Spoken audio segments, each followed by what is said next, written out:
Hola, buenas tardes. Soy Marina Medina. Ya me han presentado. Bueno, vamos a empezar lo que es la sesión clínica de esta tarde, que va a durar alrededor de 1 hora y media. Y yo tengo preparado dos casos, sobre todo nos vamos a centrar en uno y si nos da tiempo veremos los dos, ¿vale? Si no, eh, lo que vamos a hacer es ver solo uno. Así que voy a compartir el PowerPoint con vosotros, ¿vale? Como ha comentado mi compañero, yo soy neuropsicóloga clínica y me parece importante hablar sobre el desarrollo del cerebro.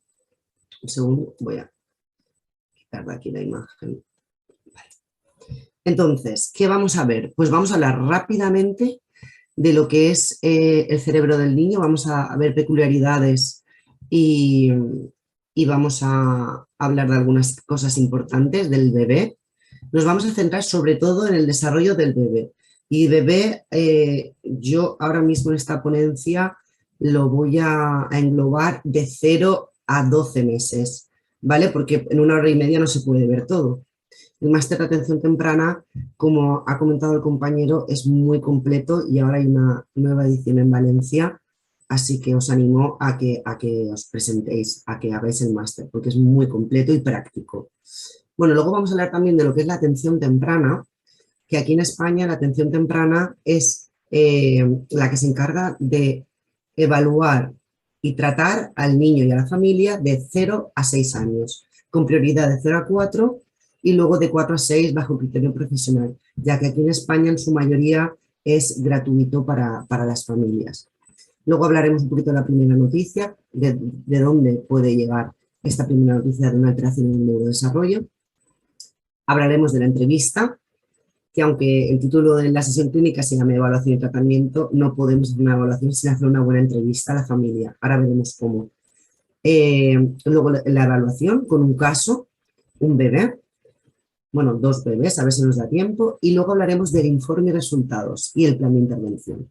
O sea que con esta 1 hora y media, a grosso modo, y de una pincelada para que os dé el gusto de trabajar con bebés y con sus familias, con niños que nacen con alguna dificultad, que tienen riesgo de padecer una dificultad, a grosso modo vamos a verlo todo, desde el inicio hasta el final, ¿vale?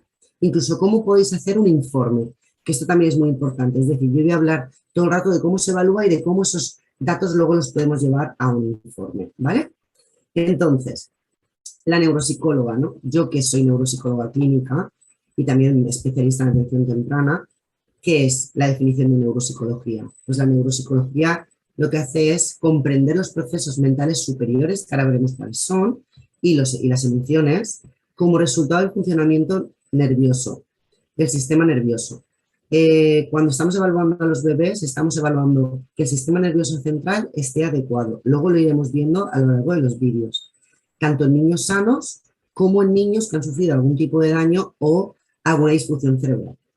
Bueno, antes de todo, si alguien quiere decir algo, puede levantar la mano a lo largo de la ponencia, pero en principio las preguntas van a ser al final de la ponencia, ¿vale? Va a haber un espacio para que podamos hablar sin ningún problema de todas las dudas que tengáis. Pero si alguien necesita algo, tiene que levantar la mano.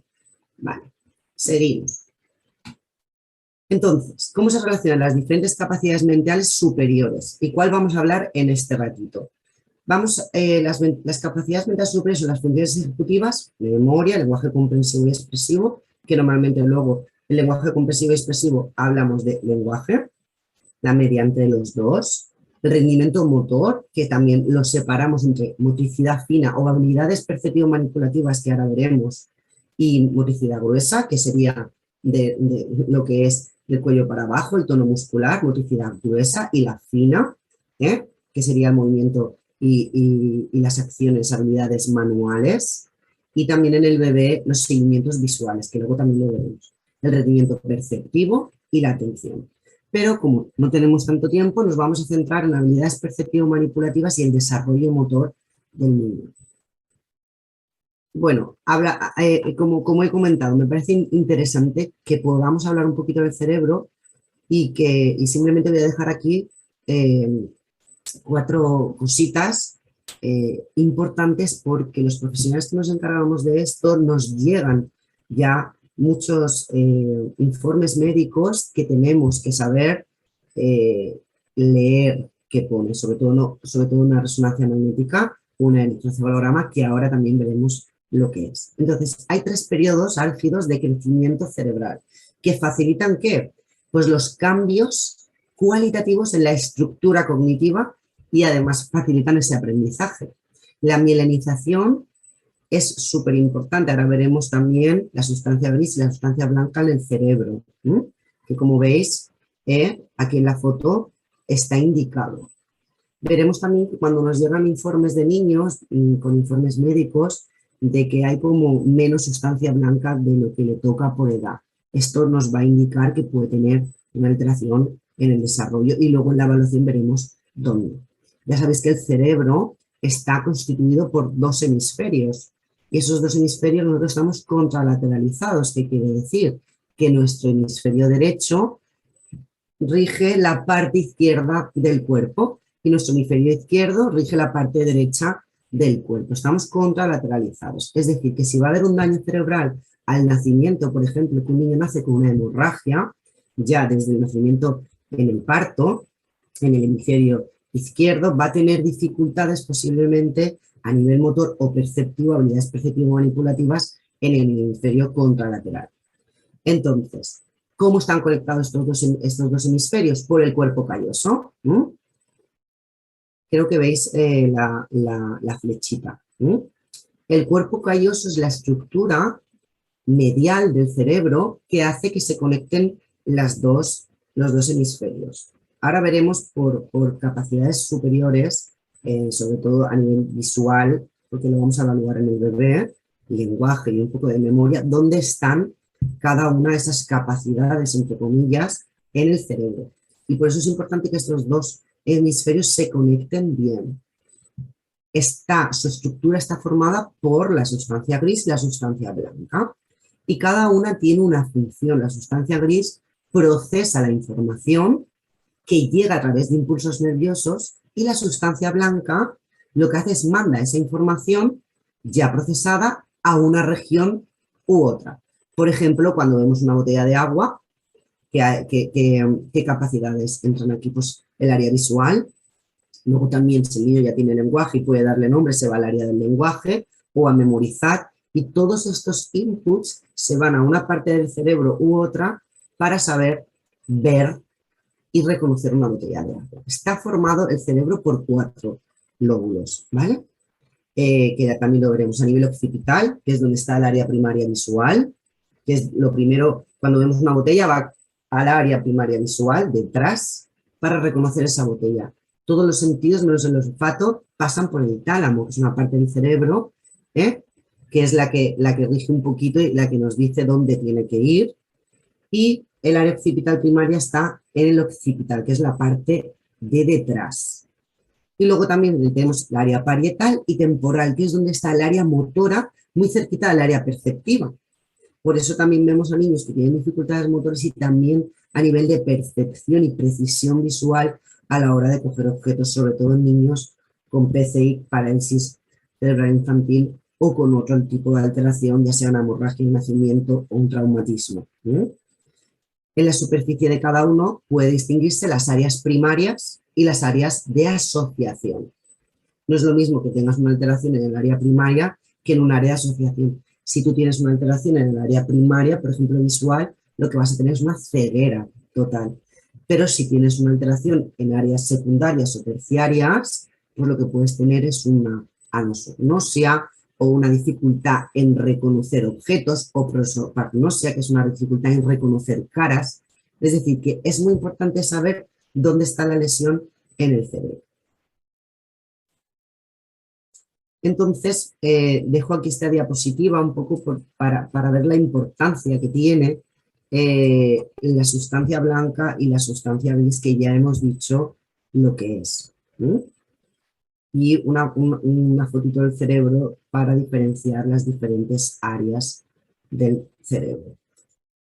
Bueno, el desarrollo cognitivo, cositas interesantes que tenemos que saber. El desarrollo de las principales funciones cognitivas dependen de esa maduración de los circuitos cerebrales que la sustentan. ¿Qué técnicas nos van a llegar a los centros, ¿no? Es decir, ¿qué informes médicos nos van a llegar? Nosotros tenemos que saber, yo aquí dejo unas pinceladas, ¿eh? Luego esto se abordará mucho más en los másteres de neuropsicología y de atención temprana. Pero tenemos que saber qué estudios nos llegan o qué estudios incluso nosotros tenemos que pedir cuando no los tenemos, ¿eh? En el niño. Las técnicas de neuroimagen, tenemos técnicas de neuroimagen estructural y funcional y han permitido observar cambios asociados al desarrollo cerebral y cognitivo. Está la resonancia magnética estructural. ¿Y qué hace una resonancia magnética estructural? Pues mostrar los incrementos progresivos del volumen y de integridad de la sustancia blanca, que ya hemos dicho que está muy relacionada con las capacidades cognitivas, ¿no? Y con el proceso de mielinización postnatal. Y la sustancia gris se ha observado en estudios de resonancia magnética estructural un patrón de incremento y decremento del volumen total de estas estructuras subcorticales, así como el grosor cortical.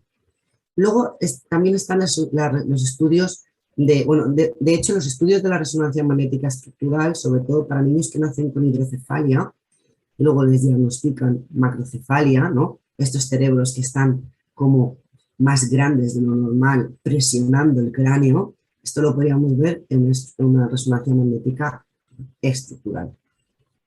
Luego tenemos los estudios de resonancia magnética funcional, que son los estudios, ves como esta imagen de aquí, para ver qué partes del cerebro se activan cuando estamos haciendo algo, por ejemplo, ver una botella. Se activarían partes occipitales, además de otras partes. Estos estudios han permitido ver cambios funcionales en las redes cerebrales a partir ya de las 20 semanas de gestación y durante todo el desarrollo. De acuerdo con los patrones de maduración del sistema nervioso, se han observado diferentes trayectorias de crecimiento, perfeccionamiento y especialización en redes cerebrales de reposo, es decir, cuando no estamos haciendo nada. Y luego también nos van a llegar electroencefalogramas. Técnica de imagen es una de las que más nos llegan, además de las resonancias. ¿Por qué? Porque vienen niños con posibles diagnósticos asociados a epilepsia o actividades epileptiformes, que son los cambios en la actividad eléctrica, en cómo se conectan esas neuronas en la corteza. De hecho, vosotros como profesionales tenéis que ver si hay un niño con una bradisiquia, es decir, un enlentecimiento en el procesamiento de la información. Los niños estos que son muy lentos, hablo de los bebés, del principio, incluso cuando ya están empezando a aprender conceptos. Muchos de ellos no les hacen electros y nosotros como profesionales tenemos que tener un ojo clínico para decir a los papás, oye, yo creo que aquí pasa algo y podrías pedir a tu neuropediatra o a su pediatra de referencia un electroencefalograma. Bien, esta imagen es una imagen pues, que seguramente habéis visto, ¿sí? Yo la he cogido de neuropediatría.org, que también os recomiendo esta página. Y lo que vemos es, fijaros cómo se conectan las neuronas, lo rápido que se conectan las neuronas desde el primer mes. Por eso siempre decimos que los primeros meses y los primeros 3 años son súper importantes para el desarrollo del bebé. Siempre nos preguntan los padres, incluso un amigo que sabe que trabajas en esto, oye, ¿cuándo puedo empezar a trabajar con el bebé? De verdad, desde el primer minuto. Esto tiene que ser así. ¿Cuándo puedo empezar a ponerle esos gimnasios de bebé que nos regalan con estas cositas colgando, la típica alfombra? Desde el primer minuto ya podemos empezar a poner al bebé allí. No tenemos que esperar a los 3 o 4 meses para sacárselo. Es decir, ya lo podemos poner a jugar en ese gimnasio para trabajar lo que son las conexiones cerebrales. Súper importante en el bebé ponerlo muchas boca abajo, despierto, por el tema de la muerte súbita, por si tiene falta de control, que ahora veremos a un niño hipotónico con falta de tono muscular, y falta de fuerza a nivel cefálico, en el cuello y en la espalda, de esos niños que no se pueden levantar de trabajo. Y luego veremos cómo lo podemos ayudar para ganar fuerza. Porque ya sabéis, tenéis que saber, que esto lo voy a repetir durante toda la ponencia, que la fuerza se gana a nivel cefalocaudal y próximo distal, que quiere decir que la fuerza se empieza a ganar a nivel cefálico y espalda y luego ya en extremidades. Por eso es tan importante poner el niño boca abajo y luego os voy a dar muchos tips de cómo podemos hacerlo, ¿vale? Para jugar. Entonces, el desarrollo cognitivo, ¿qué áreas de evaluación vamos a estar evaluando constantemente? ¿Sí? Yo soy especialista en niños de 0 a 6 años, pero esta sesión clínica se va a centrar más en el bebé. Entonces, ¿qué debemos hacer? Conocer esa evolución normal de las funciones ejecutivas para identificar posibles desviaciones o posibles signos de alarmas en las diferentes áreas del desarrollo. A nivel perceptivo o habilidades perceptivo-manipulativas, que es como seguramente nos encontremos en los informes o en las pruebas de desarrollo psicométricas, que también luego os voy a comentar una de las pruebas más utilizadas que yo os recomiendo 100% de 0 a 3 años, que es la Bailey tercera edición. Bueno, ya hay una edición más, pero en nuestro centro tenemos la tercera y creo que aún no está traducida al español. Hablaremos también del lenguaje, memoria, funciones ejecutivas y desarrollo motor. Pero sobre todo nos vamos a centrar en el área motora y perceptivo-manipulativa en el bebé. Entonces, cosas importantes. Me encanta esta diapositiva no solo a mí, sino también a los alumnos, porque es muy interesante que tengáis en cuenta que desde el primer minuto al bebé estamos evaluando también cómo está su sistema nervioso central y cómo se está relacionando la visión para luego llevar la mano hacia los objetos. Tenéis que saber que la visión es la función que más áreas del cerebro involucra. Como ves, este cerebro en movimiento y el área occipital acordados detrás es donde está el área de la visión, donde está el área de la visión primaria. Está regulada por los 4 lóbulos y es un efecto acumulado de información que va por muchas vías, tanto conscientes como inconscientes. Y lo que os quería decir antes, que yo me voy repitiendo porque así nos va sonando todo lo que vamos a ir viendo, es que hay diferentes áreas visuales. En el caso de las áreas visuales primarias, ¿qué áreas son? A nivel occipital, las primarias, ¿dónde va por primera vez esa visión? Son las que identifican los parámetros sensoriales correspondientes al color, brillo, movimiento o cromatismo, procedentes del tálamo, como ya os lo he dicho. ¿Qué pasa si se lesiona esa área del cerebro y encontramos a niños que ya nos llegan con una ceguera, ¿no? Que ahora veremos, os contaré un caso también. Pues que hay una pérdida de visión proporcionada a la extensión del daño. O sea que su diagnóstico sería una ceguera visual. Pero si se dañan las lesiones visuales secundarias o terciarias, las secundarias lo que hacen es integrar unimodalmente una sensación visual, ¿no? Transformándola en esos perceptos o percepción visual. Si se dañan áreas visuales secundarias, ¿qué habría? Pues una simultagnosia, como he dicho, una dificultad para la percepción de objetos, o prosopagnosia para caras, una agnosia cromática para colores, o agnosia visual para interpretar imágenes. Y si se lesionan las terciarias, que están relacionadas con una integración multimodal, que son las que están en colaboración con áreas frontales, toma de decisiones y movimientos oculares. Si se lesiona, habría una dificultad, por ejemplo, en lectura o escritura en niños con edades más avanzadas, ¿no? Vale. Aquí no nos da tiempo, pero sí que me parece súper interesante que dejaros esta diapositiva para que cuando tengáis un rato os veáis estos 3 vídeos que son bastante largos, ¿no?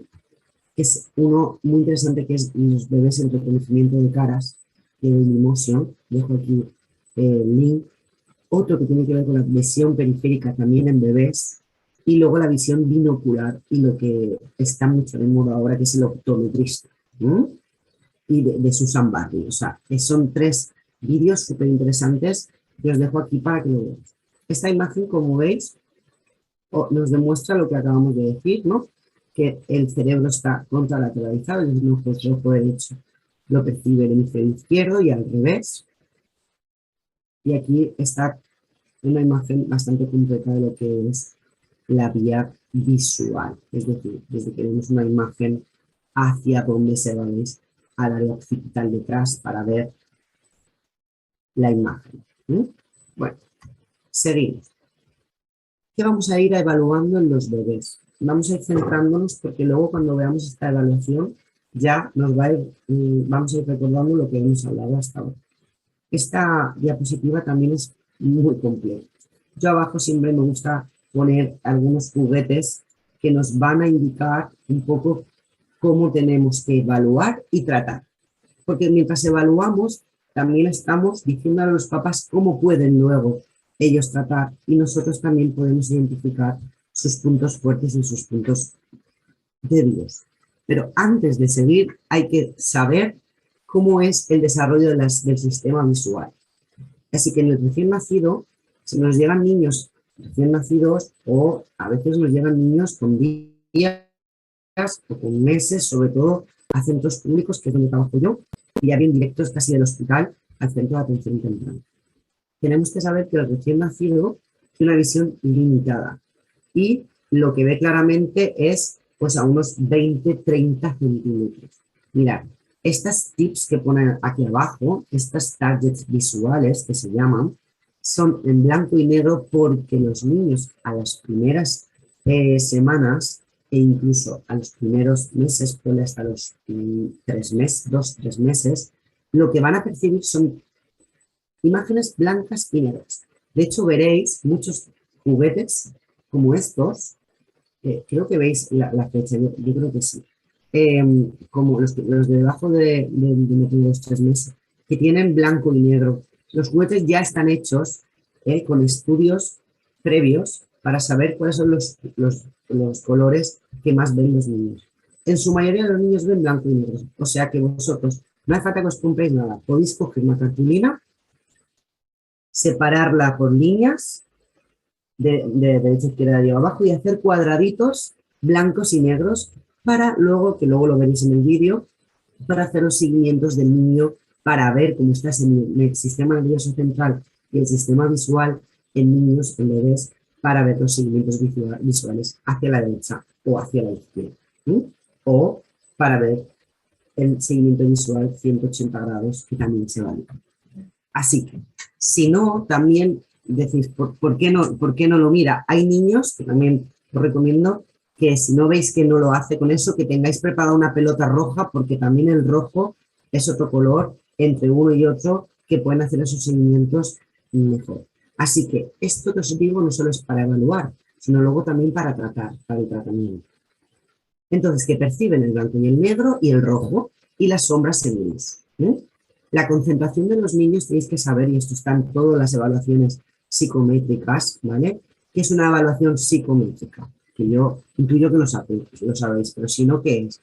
Una evaluación psicométrica es una evaluación estandarizada que compramos en Pearson o en TEA Ediciones, o quien la venda, pero suelen ser estos los que los suelen vender, que ya han hecho estudios con niños que no tienen dificultades, que son niños normotípicos, y entonces lo que nos dan, lo que compramos, es una serie de materiales manipulativos y tablas con una hoja de registro para ir puntuando lo que hace el niño a la edad y cuándo empieza a fallar. Y luego esas puntuaciones sucias, brutas que se llaman, se comparan con su grupo de edad para saber dónde lo podemos meter en una tabla de lo que es el grupo normativo, es decir, el grupo de la norma. Si hay puntuaciones que salen por el grupo de la norma, ahí veremos que hay signos de alarma dependiendo de qué área estemos evaluando, que luego yo os voy a poner también, ¿vale? En la Biblia, que lo vamos a ver. Así que si después de esta sesión ya os vais con cómo se puede evaluar al niño, por ejemplo, con la prueba Bailey, que me parece súper interesante, y todas las pruebas de desarrollo se parecen bastante. Esto también la Merry Palmer, la Bailey es hasta los 3 años y medio y la Merry Palmer hasta los 6. Pero yo recomiendo la Bailey de 0 a 3 años. Es muy fiable y a mi ojo clínico siempre me concuerda, ¿eh? Entonces, a las 3 semanas ya empiezan a evitar esos objetos para mirar las caras. Y lo vemos. ¿Que no lo vemos? Puede ser un signo de alarma. En estas primeras semanas se inician a distinguir lo que son las siluetas y aprenden a mirar a los ojos, que es cuando el niño, el bebé, ya te empieza a mirar a los ojos. Y a partir del mes ya empiezan a distinguir los puntos y se fijan más en algo. Tenemos a niños que se fijan sobre todo también en luces. A los 2 o 3 meses ya distinguen los colores y pueden iniciar a seguir los objetos con los ojos, ¿vale? Pero también lo hacen con su cabeza. Y esto es importante que lo sepáis porque si nos vienen niños con 3 meses que no se ven un objeto, hay ahí una dificultad en el sistema nervioso central. Y ahora lo vais a ver en 2 casos que os presento. A los 4 o 6 meses, el movimiento de sus ojos ya está independientemente de su cabeza, es decir, puede mover los ojos, luego pueden llevar la cabeza, y esto se ve muy rápido. Y hay una coordinación ya de ambos ojos a partir de los 4 o 6 meses. Inician a diferenciar colores básicos, esos tonos vivos, y empiezan, cuando hacemos la pregunta a los papás, que también es un ítem de la Bailey, en el área cognitiva, es cuando el niño está en la sillita, no llega a ser la zona, se me ha ido la palabra. Bueno, en una sillita, ¿vale? O incluso en su propio carro y empieza a seguir a una persona. Esto también lo tienen que hacer y esto tenemos que preguntárselo también a los padres si tiene una edad alrededor de los 4, 6 meses. Y finalmente, a finales de la etapa de los 6 meses, ya empiezan a coger sus manos o incluso el chupete, ¿vale? A partir de los 6 meses, ¿qué pasa? Que ya han aprendido a utilizar ambos ojos de forma coordinada. Tiene que ser así, si no es un signo de alarma. Entonces yo todo lo que os estoy diciendo va a ser para tratar y para evaluar. A partir de los 6 meses ya empiezan a coordinar los dos ojos y dejan de cruzar. En su mayoría, los niños que ya sabéis que tienen los ojos estrábicos empiezan a dejar de cruzar esos ojos. Coordinan su cuerpo con el espacio y sus manos y coordinan, ya podemos hablar de habilidades visomanuales y se lleva, por ejemplo, un objeto a la boca, ya sea el biberón, o le podemos empezar a jugar, con, que también es un ítem de la Bailey, juegos sociales, que está dentro del área del lenguaje comprensiva, si son capaces de cuando se tapan, por ejemplo, cucú, el cucutrás, que son juegos sociales, a quitarse un pañuelo y a buscar a la persona que está jugando con ellos. Entonces, eso empieza a esa edad. Entonces, ¿qué podemos decir? Que hay una agudeza visual del 100%. Hay una visión binocular única, que ya os he dicho que os podéis ver un vídeo súper interesante, el link que he dejado antes, y ya podemos ver un poco lo que es la profundidad, los movimientos de objetos y personas. Así que al final del primer año, ¿qué hay? Hay un patrón contralateral y ahí ya empieza lo que es el gateo en meses anteriores. Es decir, ellos ya pueden hacer un patrón contralateral a nivel visual para mover esas manos y los ojos para precisar el movimiento motor grueso junto con su equilibrio, si tienen un buen tono y pueden moverse, que no tienen una alteración motora, para ir moviendo el cuerpo hacia donde dirige sus ojos. Así que hay una combinación de los ojos, de las manos y del cuerpo. Y esto se tiene que dar así. Hay una mejoría de las destrezas perceptivas, es decir, incluso pueden lo que es, como ya os he contado antes, qué área visual es capaz de ver esto, incluso pueden ver obstáculos, y si tienen una buena tonicidad y un desarrollo motor grueso, pues pueden ir incluso esquivando esos obstáculos, ¿vale? Ya tiene una memoria visual, es decir, una discriminación visual. ¿Qué quiere decir una memoria visual? Que ya saben dónde están cada cosa en las salas o en sus casas y los movimientos van dirigidos y coordinados. Ahí es cuando también, como os he comentado, empieza el tema del gateo y empieza que esto también hay que evaluarlo y es otro ítem del desarrollo en todas las pruebas psicométricas, también en la Bailey, a tirar objetos. Al principio los tiran y no los buscan con la mirada y luego a partir de los 10 meses ellos ya tiran un objeto y en la trona pueden mirar hacia abajo para buscar el objeto, ¿vale? También vemos a niños que son muy pasivos y no lo hacen. Y tenemos que preguntar a los papás, porque a lo mejor luego en casa sí que lo hacen. Digo, en la evaluación cuando los evaluemos. Así que bueno, aquí os he dejado unos objetos que nos pueden servir un poco para evaluar. Bueno, empezamos con 2 pasos. Decir de primeras que, por favor, estos vídeos no pueden salir aquí, no los podéis grabar con vuestros móviles porque son menores y esto lo dejamos para la docencia, ¿vale? También os he dejado un link, que son juguetes para trabajar con niños de 3 meses, un link que a mí me parece interesante. Porque además, estas páginas ya nos ponen los juguetes y para qué sirven. Así que, vale, esto es una evaluación de dos bebés prematuras, una gran prematura, la de la derecha, que nació a las 28 más 6 semanas de gestación, con 767 gramos. Su diagnóstico fue pequeña para la edad gestacional, que es PEC. Luego también os he dicho, porque creo que no lo he puesto en esta ponencia, que normalmente siempre comento a los alumnos, que está la página SEDOM, que es SEDOM, SEDOM, siglas médicas, para cuando nos lleguen informes con unas siglas y no las entendamos, en esta página ponemos PEC, PEG, y nos va a decir exactamente cuál es la definición. O sea que yo la utilizo muchísimo, porque es verdad que si sabemos, pues PEG, CIR, que es crecimiento hipertrófico restringido, pero hay otras siglas que nos presentan los informes médicos que no sabemos, pues SEDOM, la página, ¿vale? Os la recomiendo. Entonces, vamos a ver justo lo que estamos hablando, cómo evaluamos los seguimientos visuales para luego registrarlo en lo que es la hoja de registro de la escala Bailey y para ver también si tiene un signo de alarma en el sistema nervioso central. Vamos a ver la primera. La primera nació, fue también una prematura, a las 35 más 4 semanas de gestación, peso 1,881 kg y también fue pequeña para la gestación. Tenéis que saber que cuando los bebés nacen, no los dejan salir del hospital hasta que tienen mínimo 2 kilos, ¿vale? Entonces, hasta que no pese 2 kilos y vean que todo va bien, con sus diferentes diagnósticos al nacimiento no les dan el alta. Entonces, además, esta niña tuvo, la mamá, un CIR. ¿Qué es un CIR? Un crecimiento intrauterino restringido, que es que cuando está creciendo la niña, en este caso, pues la niña, en la barriga, llega un momento que en el seguimiento del embarazo ven que se ha parado el crecimiento y ya no ven ni que crece ni que está ganando peso. Con lo cual ahí es un signo de alarma para la madre y el embarazo, y si no hay una buena evolución, lo que hay es una cesárea electiva o una cesárea programada para nacer. Además, esta niña tuvo un síndrome amnico bradicárdico, ya que nació prematura y que ya sabemos que los pulmones en su mayoría no están maduros. Entonces, ¿qué edad llega esta niña? Esta niña llega con 6 meses, 8 días. ¿Y qué le corregimos? 3 meses, 14 días. ¿Sí?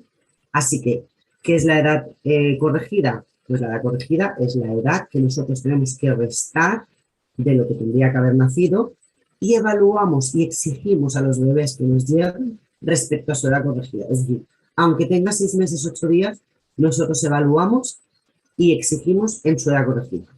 Nosotros, vais a encontrar varios autores, que ya se dice que hasta los 3 años debemos los profesionales de corregir la edad, ¿vale? Más o menos, dependiendo de la edad de gestación, o sea, de las semanas de gestación al nacer. En este caso, la niña tiene 2 meses, 24 días de edad corregida y es lo que le vamos a exigir.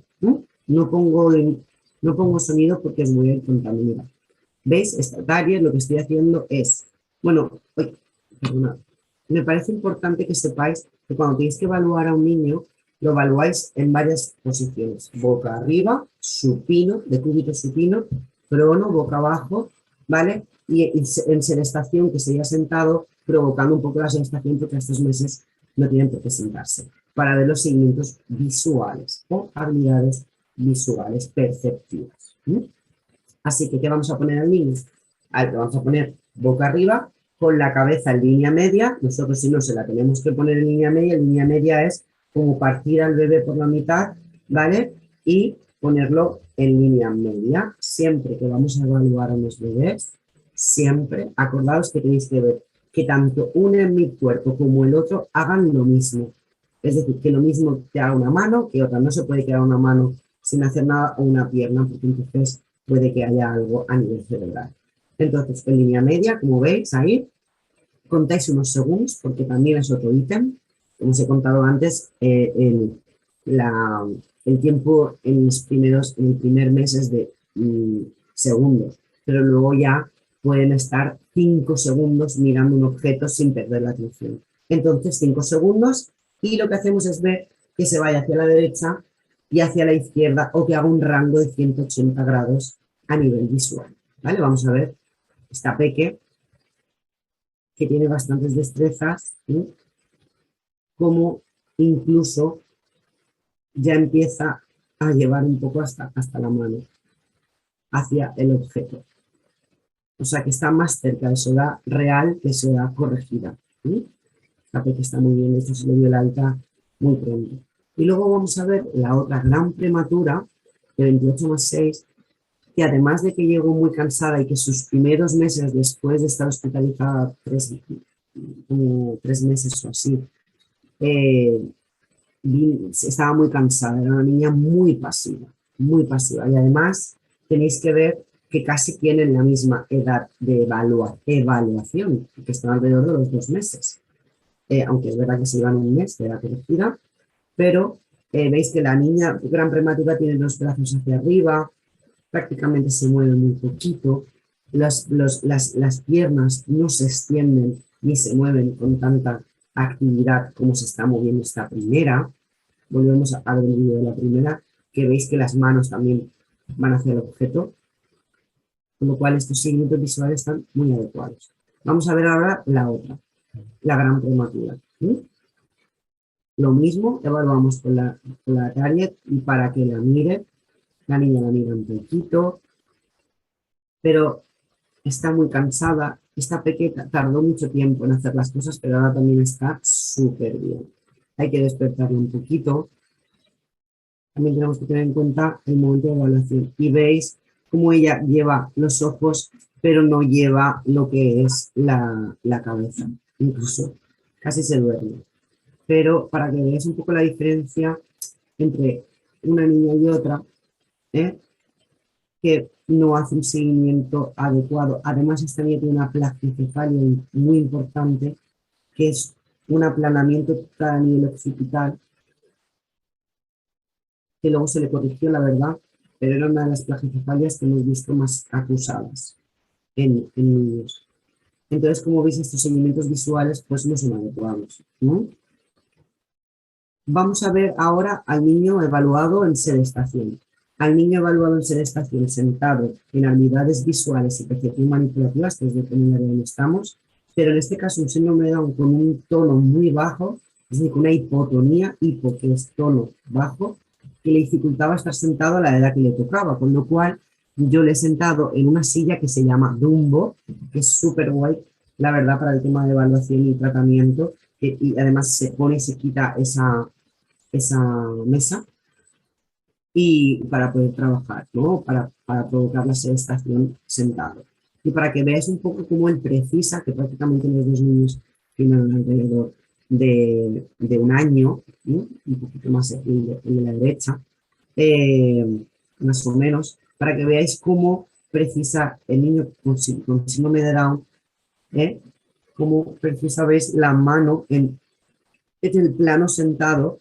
Además que no tiene fuerza en el cuello, con lo cual, claro, aquí va a haber también una dificultad en poderlo cogerlo. Mira, con los objetos, lo que tiene que hacer es una coordinación viso-manual. Además tiene la lengua salida, ¿no? Ya sabemos que el síndrome de Down tiene una lengua salida que se llama una protusión lingual, ¿no? Aquí, ¿qué pasa? Que sí que le interesa y sí que levanta lo que es la cabeza y puede coger el objeto. Pero lo que son objetos delante de él en sedestación es incapaz de cogerlo. Porque, aunque pueda, los va a mantener muy poco, no va a mantenerlo lo suficiente y luego hacer todo lo que tiene que hacer con habilidades, que sería empezar a chocar en línea media y luego empezar a apilar en un plano horizontal y luego vertical. Y como veis, le cuesta mucho, ya empieza él a no poder lo que es coordinar esa visión y esa percepción manual. En cambio, el otro peque, ¿veis? Que empieza a apilar de forma adecuada, está sentado, tiene bastante tono muscular, es un niño que no tiene alteración muscular, este niño fue un FIT, una fecundación in vitro, y tuvo los primeros meses una alteración de la vía motora, pero que se resolvió muy pronto. Entonces veis como este peque a nivel visual pues puede, y a nivel perceptivo, puede coger los objetos y puede incluso coordinar el ojo y la mano para empezar a apilar, que empiezan a apilar a partir de los 12 meses, incluso antes, un mes antes. Entonces aquí veis otros dos casos.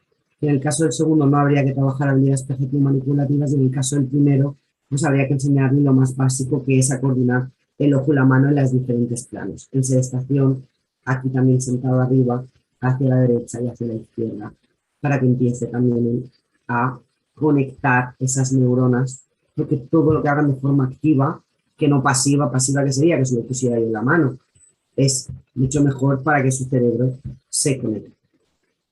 Este peque, el mismo peque, me ha parecido interesante poner que tardó mucho tiempo por su falta de fuerza y su diagnóstico, en este caso síndrome de Down, pero bueno, hay muchos síndromes de Down que evolucionan de diferentes maneras. En este caso, el niño tardó mucho tiempo en poder estar sentado casi sin apoyo y en poder coger las cosas de forma. Seguimos evaluando con los cubos, que los cubos es algo que todas las pruebas psicométricas tienen. Nos ayudan mucho para saber cómo es el agarre bimanual. Entonces, a él sí que hay que ponerle un poco atado porque si no se caerá. Pero es el mismo bebé que hemos visto antes, unos meses más tarde. Aquí ya tiene casi 2 años. Entonces, ¿qué pasa? Que veis que con un objeto golpea el otro, pero no llega a... Yo le tengo que decir que tienes otra mano, principito, para que empiece a coger los objetos con 2 manos, para luego golpear en línea media, o para incluso luego llevarse uno de los objetos a la otra mano, mantener 2 y coger el tercero, que él no está ahí aún.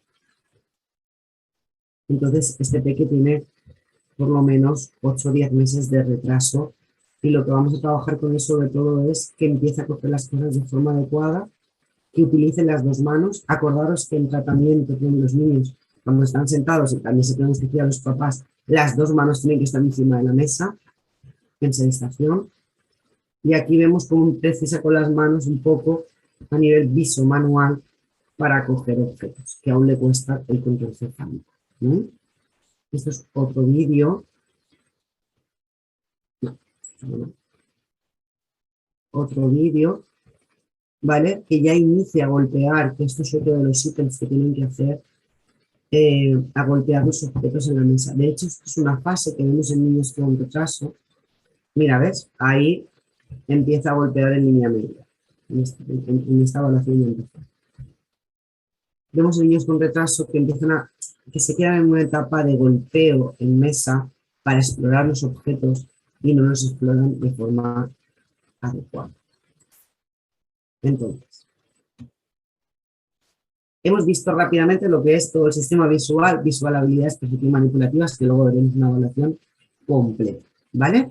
Ahora vamos a ver rápidamente lo que es el lenguaje y dónde está mi cerebro, aunque también tengo que decir que no en todas las personas tenemos el lenguaje expresivo como se dice en el hemisferio izquierdo y el comprensivo en el derecho. Es decir, a veces ya está demostrado que no siempre que pueden estar en otras partes, en el otro hemisferio, por así decirlo. Pero en su mayoría, el hemisferio del área dominante es el hemisferio del área de Broca, perdón, de Wernicke, que es el hemisferio que se encarga, en la parte izquierda, de la comprensión. ¿Y dónde están? ¿Dónde está el lenguaje?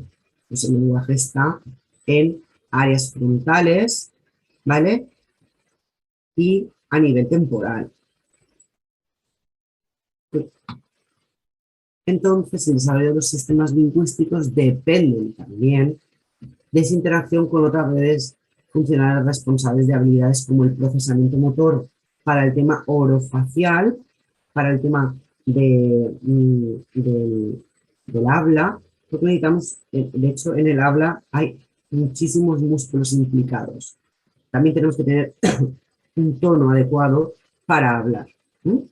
Y si no, también tendremos que trabajar todo el tema facial con el niño. Sobre todo también trabajamos con el niño con síndrome de Down, pues hipotonía también de la boca. Entonces, estos desarrollos de sistemas lingüísticos dependen de otras funciones, responsabilidades como procesamiento motor, visoespacial, para ver y para reconocer memoria, para atender a las tareas, las capacidades de discriminación acústica, para repetición de palabras o de sonidos y habilidades sociales y emocionales para el tema del desarrollo del lenguaje. Así que el área temporal, en su corteza asociativa, que llega este dibujo, me encantan estos términos de movimiento, el área de Wernicke, ¿veis? Está en su hemisferio dominante, normalmente en el derecho, tiene la misma localización en el derecho y una codificación de aspectos melódicos que codifican, que procesan aspectos melódicos, prosódicos y pragmáticos del lenguaje. Además, en el área temporal de derecha, en el área de Wernicke, atribuyen significado, que tema lo que les he contado, de la comprensión a las palabras escritas, y está además el área auditiva primaria, allí. Si se lesiona, que va a haber una afasia fluente, una afasia sensorial o anómica para nombrar palabras. Y luego está el hemisferio izquierdo, perdón, el área frontales, que sería el Broca, izquierdo en la mayoría, ¿vale? Izquierdo en la mayoría, que integra aspectos fonológicos y semánticos relacionados con la planificación motora del lenguaje expresivo, que hablaríamos del lenguaje expresivo. Coordina los movimientos de la boca, la laringe, la faringe y órganos respiratorios que regulan el lenguaje y la escritura. Vale. Hablamos también rápidamente de la memoria, porque me parece importante también para cuando evaluamos a un bebé, ¿no? Que cuando estás tratando a un niño siempre con los mismos materiales o siempre en la misma clase, que aún veamos a niños que no recuerden que dónde está la colchoneta o dónde está la mesa o dónde está. Es decir, que también vemos que tenemos que repetir una y otra vez las cosas para que las integren. ¿Qué tiene que ver con el aprendizaje del lenguaje? Con la memoria. Pues hay que ir evaluándolo. A lo mejor ese niño también tiene un retraso a nivel del lenguaje y no procesa tampoco, no comprende las palabras. Sobre todo en niños a partir de lo que es más 6-8 meses, que es cuando empezamos a hacerle el dame esto, podemos hacer un apoyo visual, ¿sí? O dame un objeto para que empieces a reconocer objetos a los 8-10 meses. Entonces la memoria implica también muchas regiones del cerebro, las vías de almacenamiento de la memoria se hacen de diversos sistemas neuronales. ¿Cuáles son, sobre todo, las que rigen la memoria? Pues el hipocampo, la amígdala y el cerebelo, entre otros. Y ya veis que está aquí la imagen.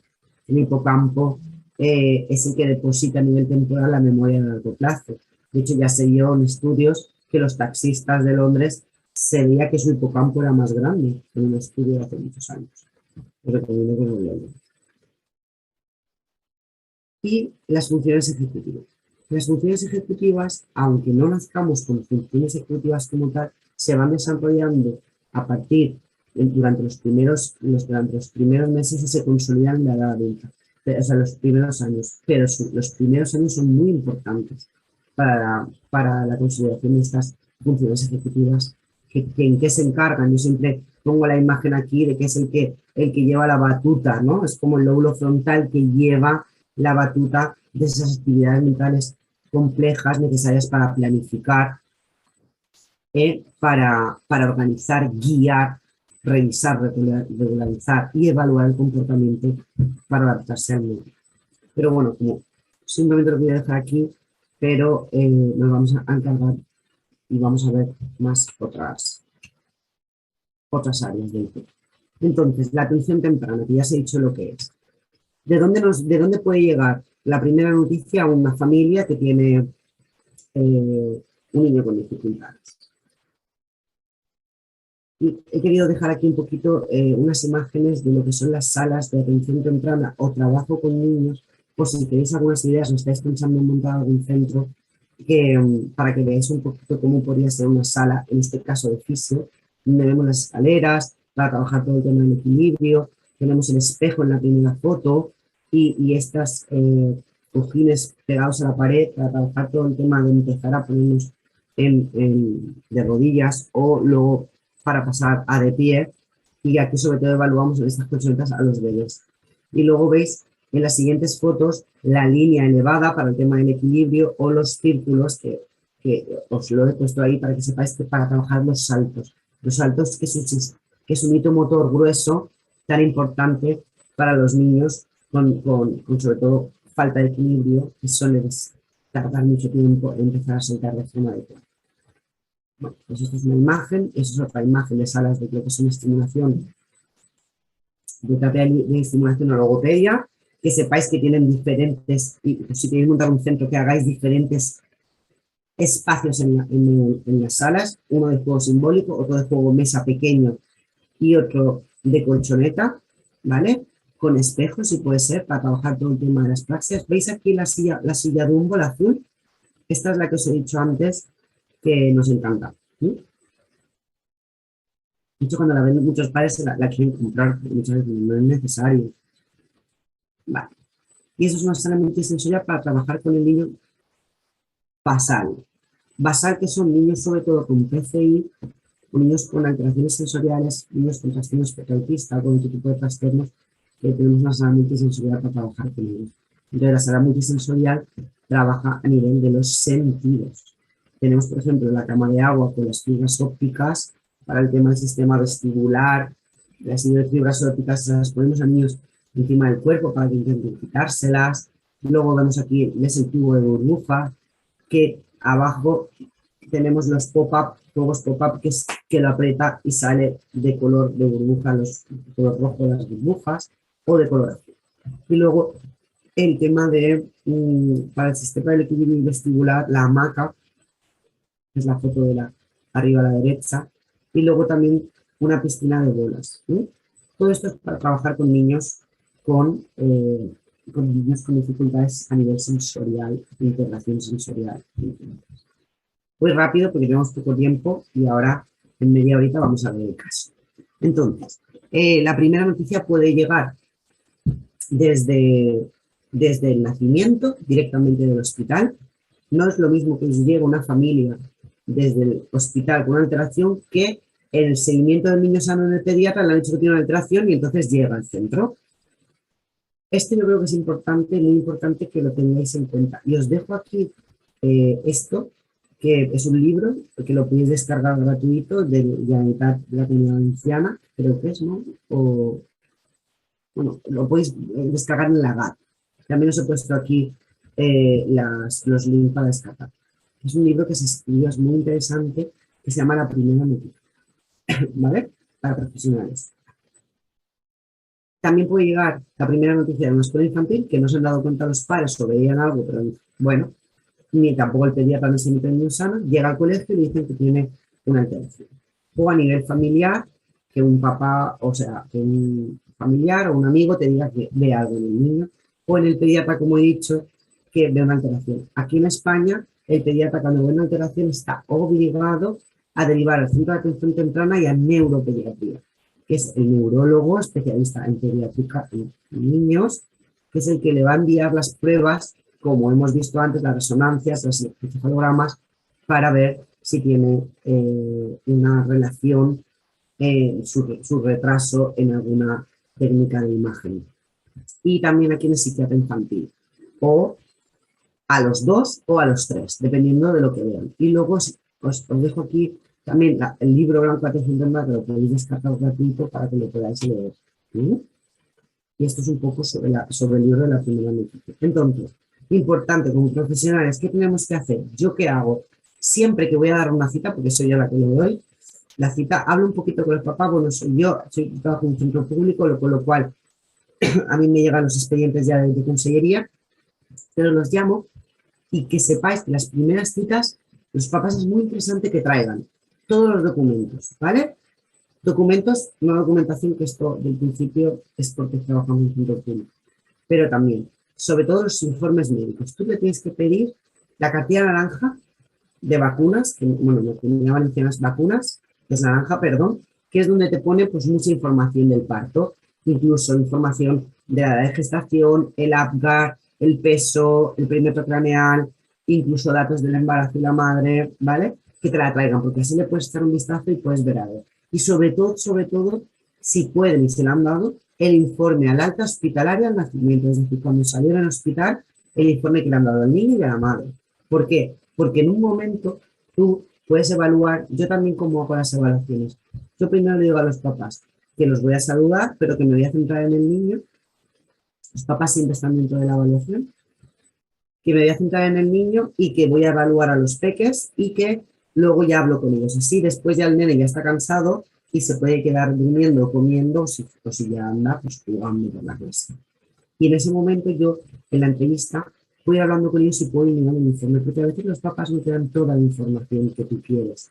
Pero si tú ves un informe ya puedes ver que ha tenido una pregunta de una niña, o ha tenido un CIR, un procedimiento que ha tenido al nacimiento, o ha tenido una alteración al nacimiento, una hemorragia que a lo mejor se ha resuelto, pero que tuvo una hemorragia al nacimiento, un ictus, es decir, que los informes hospitalarios al nacimiento son súper importantes. También les digo si tienen pruebas médicas que las traigan y todos los seguimientos de especialistas que traigan informes en su mayoría. Y luego ya en edades más tardías, informes de educación o si van a otros centros externos. ¿Vale? Entonces, ya en la entrevista estoy evaluando también. Estoy evaluando y incluso un poco pensando qué le puede pasar al niño que ya he visto, o si por lo que sea no lo he visto, qué le puede pasar. Lo importante que tenemos que tener en cuenta. En la sesión clínica pone evaluación y tratamiento, pero claro, tenemos que tener en cuenta la entrevista, ¿no? Y qué tipo de familia nos va a venir. Entonces, ¿qué tipo de familia nos viene ahora mismo? Nos puede ver un tipo de familia y su composición. Si va a ser una familia nuclear, si tiene ya una familia, si es monoparental, si tiene apoyos o no tiene apoyos. Es decir, esto es súper importante y a mí me gusta a veces preguntarlo, oye, ¿qué apoyos sociales? También es verdad que yo trabajo en un centro que tenemos mucha inmigración, ¿eh? Niños, o sea, familias marroquíes o familias que acaban de llegar al país y también hay que hablar un poco de eso. Y luego evaluar de forma rápida, te digo yo, en las entrevistas, en qué fase están, ¿vale? Esto es un estudio que se ha hecho, que es muy interesante, ¿eh? En dónde están los padres, es decir, si están en fase de shock, cuando llegan al centro, que están confusos y paralizados, porque tienen muchísima falta de información, o están en fase de reacción, muy culpables, tienen un rechazo también a por qué las han enviado a centros privados, o sea, perdón, a centros de educación temprana o centros de niños, o están en una fase de realidad, que ya te vienen con toda la información, ya saben mucho más que tú sobre su síndrome o sobre su alteración, o ya viene una fase de orientación que ya han normalizado un poco esa conducta y ya están pensando en cosas del futuro. Es interesante para saber cómo debemos de dar la información que vemos en la evaluación. Y luego, un poco también, a grosso modo, valorar qué componentes emocionales tienen esos padres por separado y como pareja, ¿eh? Y qué competencias tienen para la vida, el bienestar, o qué regulación emocional tienen, o qué autonomía, competencias sociales. Vale. Y cuáles son los factores estresantes que más le preocupan a la familia, porque a lo mejor les preocupan la economía a nivel emocional o salud, y tenemos que ver un poco qué es realmente, en qué etapa están, un poco lo que hemos hablado. Pero lo dejo así rápidamente porque no podemos hablar mucho más. Vale, no es lo mismo que nos llegue un niño prematuro que a término. Un bebé prematuro viene de un estrés los padres impresionante, además del niño, porque han estado hospitalizados en su mayoría, que un niño a término que se le han podido llevar a casa los 2 días. Esto también tenemos que tener en cuenta. Los padres vienen agotados, tenemos que hacer un apoyo emocional impresionante, porque nos necesitan y sobre todo en su mayoría lo han pasado mal en el hospital. Nosotros tenemos que ser los que tenemos que ir informando de todo lo que se va a hacer en atención temprana, cuáles son las cosas y por qué estamos evaluando, qué evaluamos. Tenemos que hablarle mucho durante la evaluación. De verdad que es muy importante lo que estamos viendo. Mira, estoy viendo los siguientes visuales, porque sí, ¿vale? Estos son imágenes un poco impactantes para que veáis pues que no es lo mismo que un niño termine. Entonces, nuestro objetivo, ¿cuál es? Un apoyo en las primeras noticias, pues el libro de la primera noticia, que os lo he dejado ahí para que lo veáis, generar espacios de escucha, siempre que cuando después de terminar un poco la entrevista, finalizar la entrevista con cómo os encontráis. Porque de repente ahí cae todas las emociones del padre y te cuentan un poco realmente y a veces te cuentan cosas que no te han contado en la entrevista. Cuando ya, pero entonces, ¿cómo estás? ¿Cómo estás ahora en este momento? Es importante. Entonces hay que establecer un buen clima de comunicación, informar y guiar en todo momento. ¿Vale? Así que hay que tener en cuenta toda la familia vinculada directa con el niño, los abuelos y a veces también citar a los abuelos. Voy a saltarme esto, que es un vídeo de lo que vamos a ver, es el vídeo de dónde llegan los padres que se van a encontrar una clase de atención temprana. Porque como hay mucha información, entonces todo lo que tiene que ver con la entrevista tiene que ver también con el plan de intervención y con el informe. Es decir, cada punto que hay aquí es para luego hacer el informe, ¿vale? Motivo de consulta, que ya le hemos preguntado a los padres, que ya nos han traído todos los informes. Hay que poner por qué lo han derivado. Luego veremos un informe también. El historial médico, del embarazo, del parto, situación neonatal, situación médica, ¿a qué especialistas va? Otra cosa súper interesante en el poliar, preguntar a qué especialistas va. ¿Por qué? Porque así vamos a saber, por ejemplo, que tiene una alteración a lo mejor a nivel digestivo que los papás nos han contado. Así que, ¿qué especialistas tienen? Digestivo, médico rehabilitador, neonatólogo, neuropediatra, todo oftalmólogo, porque así vamos a ir, y que tiene a nivel ocular y que tiene a nivel otorrino, nos van a decir. Antecedentes familiares, una pregunta que yo siempre hago en los últimos minutos de cuando me voy a despedir, porque es una pregunta un poco personal y ya me los he ganado un poco, ya tenemos confianza y así te pones que si hay algo en la familia que nos pueda interesar. También es interesante preguntar sobre la rutina del niño en un día y siempre la pregunta es ¿cuál es un día normal de ese niño? Ya sea bebé o un niño más hacia el año. ¿Qué hace? Pues se levanta, pues tiene problemas, qué tipo de problemas tiene en el área adaptativa, alimentación, sueño, cómo controla esfínteres, cómo hace las cacas para ver el tema de la digestión y cómo se viste y se desviste, si ayuda, si no, si tiene un problema a nivel de que está rechazando también que lo toquen o que lo vistan, ¿vale? Y luego, en edades más tardías, pues el tema del cole, del tema de educación, cómo se comunican con nosotros y cómo se relacionan con los niños y con nosotros. Entonces, una evaluación, ¿qué es? Evaluamos para ver signos de alarma y evaluamos también para ver las habilidades y puntos fuertes. Así que puede ser como punto de partida para la elaboración de un programa individualizado de intervención en atención temprana, un PIAM, PAI, un PI, lo que se encontrado de muchas maneras, y como fuente de información sobre todo para los profesionales que nos lo piden, que suele ser el neuropediatra para dar un diagnóstico claro. Entonces, ¿cuáles son la evaluación psicométrica? Pues las pruebas.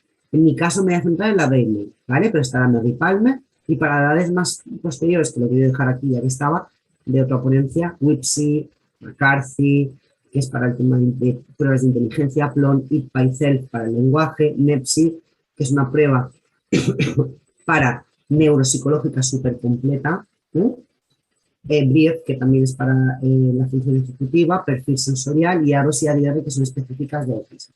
Y luego, además de evaluar con una prueba psicométrica, también hay que evaluar al niño a nivel visual, juego libre, si se puede mover y preguntando a los papás en entrevista y coordinándonos. Entonces, ¿el protocolo de evaluación cuál es?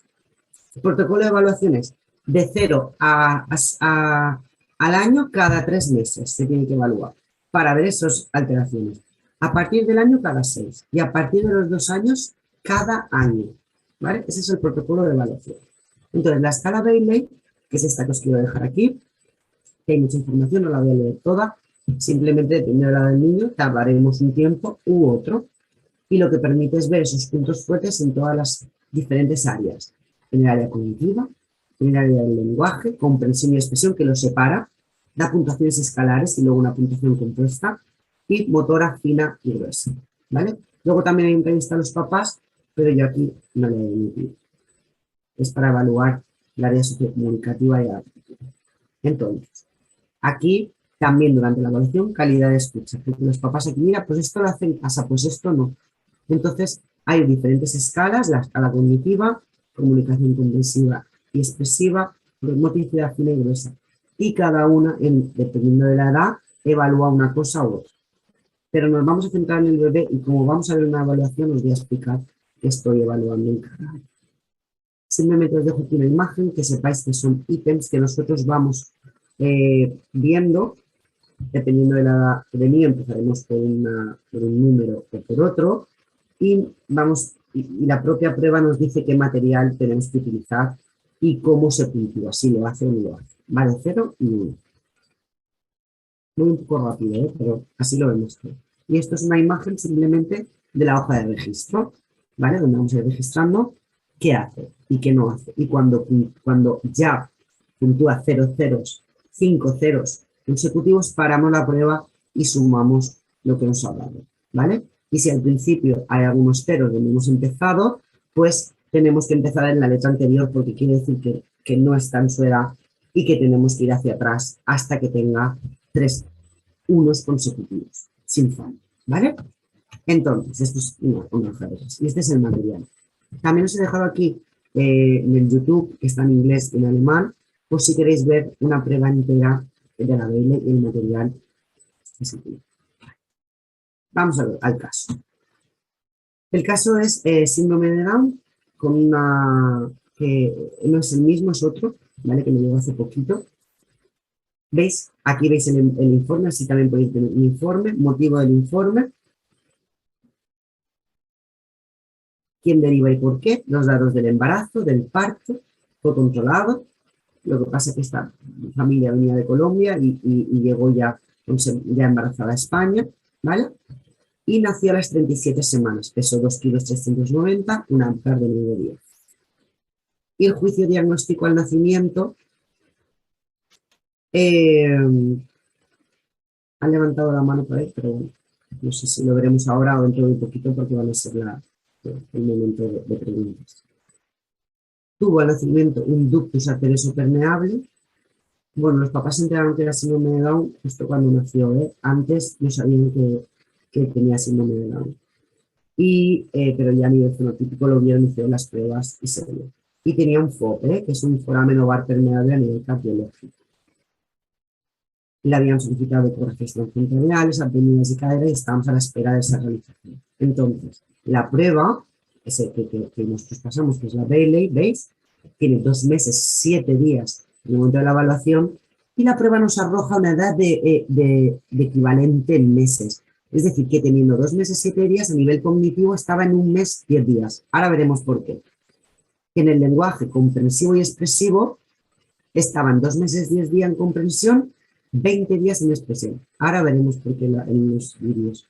Y en motricidad fina estaban menos de 16 días, porque es verdad que los segmentos visuales no los hacía de forma adecuada. Y en motricidad gruesa, 1 mes. Esta familia teníamos que acoger muy mucho, que acababan de llegar a España, estaban un poco, y además no sabían que supe que tenía síndrome de Down, o sea que para ellos fue impactante. Ahora son una familia ejemplar que nos encanta y nos ayuda y aprendemos nosotros de ellas y ellos de nosotros. Pero fue un caso complicadito, ¿no? Entonces, la evaluación, nosotros luego ponemos por áreas, área cognitiva, el lenguaje y motora, que vemos y dónde se está moviendo. Es decir, él tiene una puntuación compuesta de 90, siendo la media 100, y desviación típica 15, es decir, por debajo 85, por arriba 115. Es decir, está más o menos en cognitiva dentro de la media, aunque de una edad equivalente baja. Pero el lenguaje sí que queda fuera del grupo con un 83. Y en el tema motor también tiene una hipotonía importante. Entonces, luego aquí ponemos, para que sepáis lo que observamos, que lo voy comentando en la evaluación. Hacemos una descripción cualitativa, la cuantitativa la hemos puesto arriba en el cuadro, cualitativa de lo que observamos, ¿vale? Comprensión y expresión, que ahora veremos en el vídeo.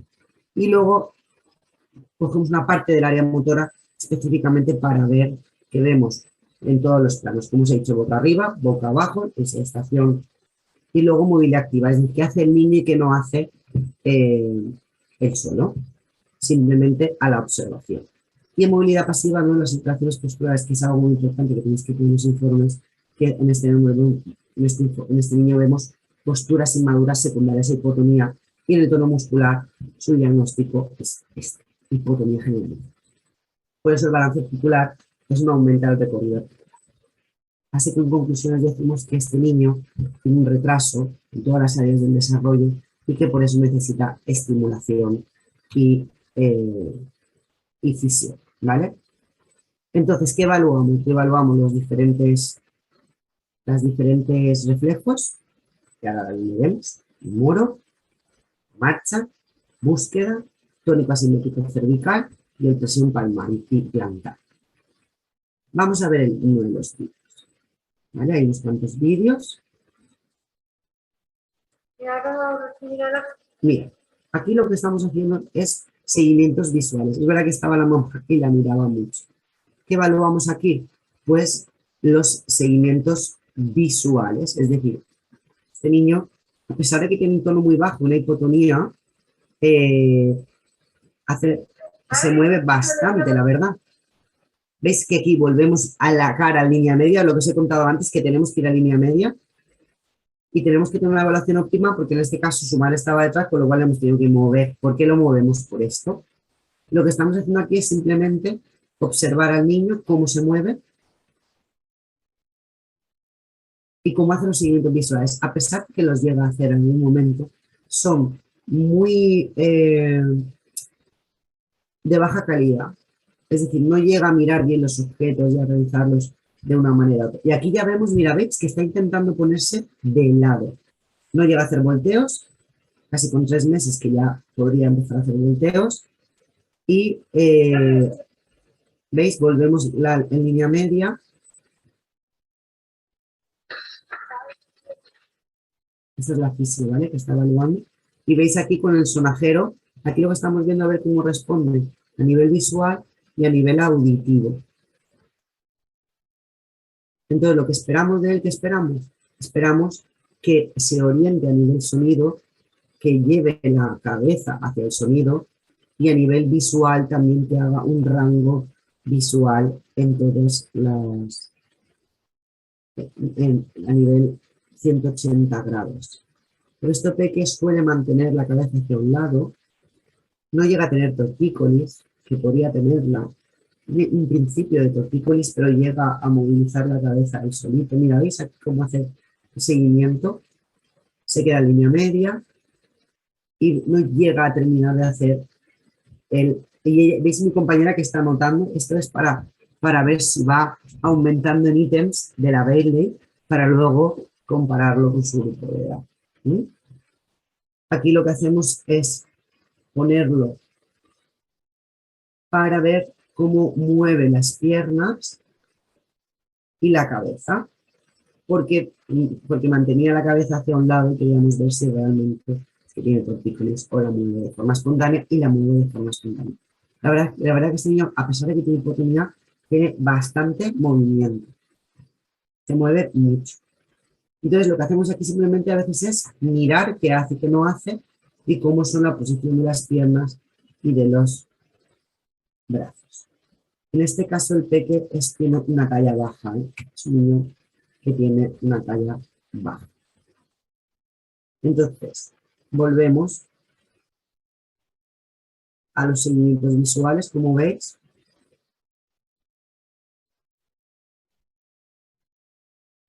Y aquí lo que tiene que hacer el niño cuando escucha es parar el cuerpo y cuando deja de escuchar, moverse, ¿vale?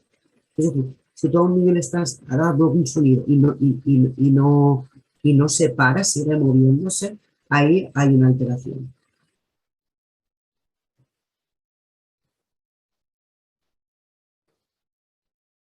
Entonces, bueno, lo que queremos es provocar que ese seguimiento que él ha hecho, porque lo ha hecho en algún momento, que sea, que lo haga siempre. ¿Qué quiere decir que lo haga siempre? Que ahí hablaremos de que tiene una conducta consolidada.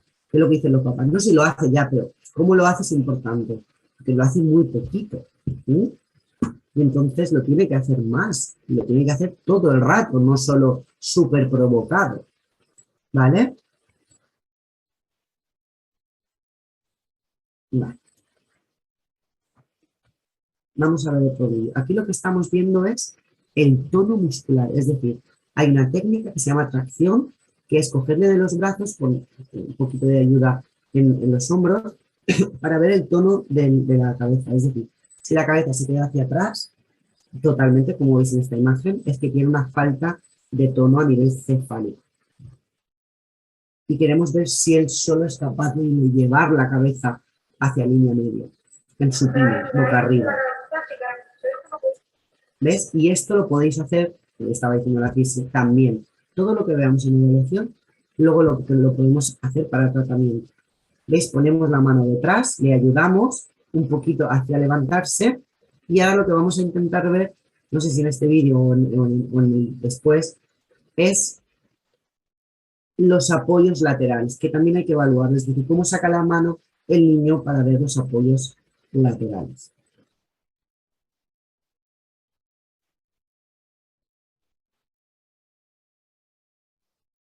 Como ves, este niño tiene falta de tono y no es capaz de levantar.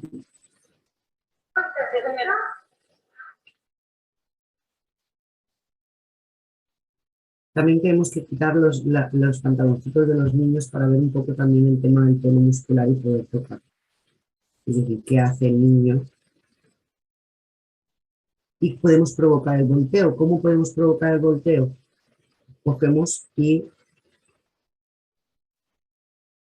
flexionamos una pierna o sea, flexionamos la derecha, la izquierda la extendemos y provocamos el volteo.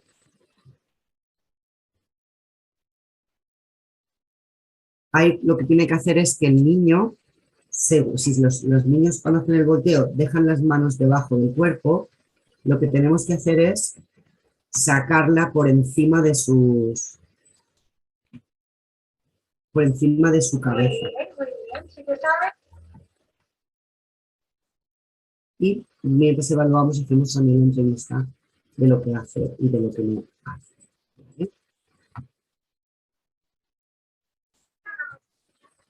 ¿Vale? 6.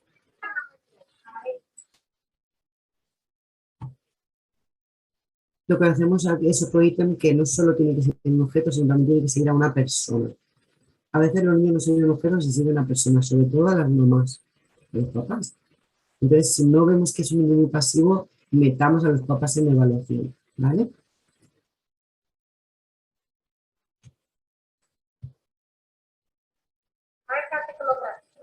Aquí lo que queremos ver es qué hace con los brazos y si es capaz de sacarlo para el tema de los apoyos laterales. ¿Ves? Este niño tiene una hipotonía, que es una falta de tono muscular bastante importante, y le cuesta incluso, porque esto también tiene una alteración en el sistema nervioso central posiblemente, en sacar los pies, a sacar las manos para los apoyos laterales.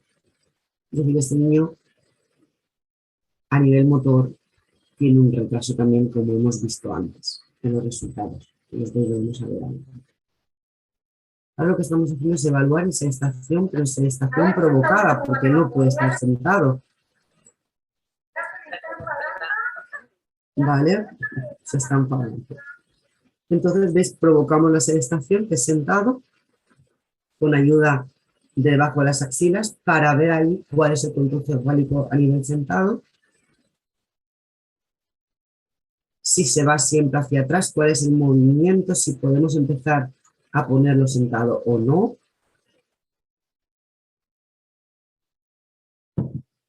Y si la cabeza la mantienen más en esta posición o no. Ahí vamos a provocar que el brazo vaya saliendo. Eso también para tratamiento con la pelota boba, que está que veis ahí amarilla al final. Súper importante también para trabajar con el pecho. Ir provocando esto los padres cuando ven la evaluación y dicen, pero ¿cómo los movéis tanto? Es que hay que moverlos así.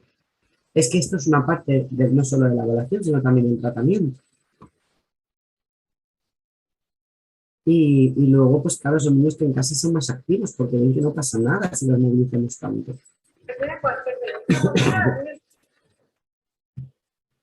¿Veis? Aquí lo que estamos viendo es el tono y los movimientos articulares para luego registrando el informe como habéis visto.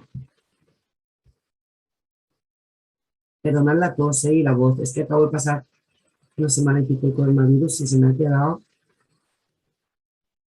síntomas y incluso hay un dolor de cabeza también. Entonces lo que estamos evaluando también es el movimiento articular de las piernas y el tono muscular. Pero como veis, vamos tocando el tono y vamos viendo. Y como veis también, el niño tiene una posición de la cabeza siempre hacia un lado. Y esto le decimos a los papás que mire a ver si es que la cuna está siempre a un lado, el cambiador está siempre, y al final vamos a provocar una tortícolis.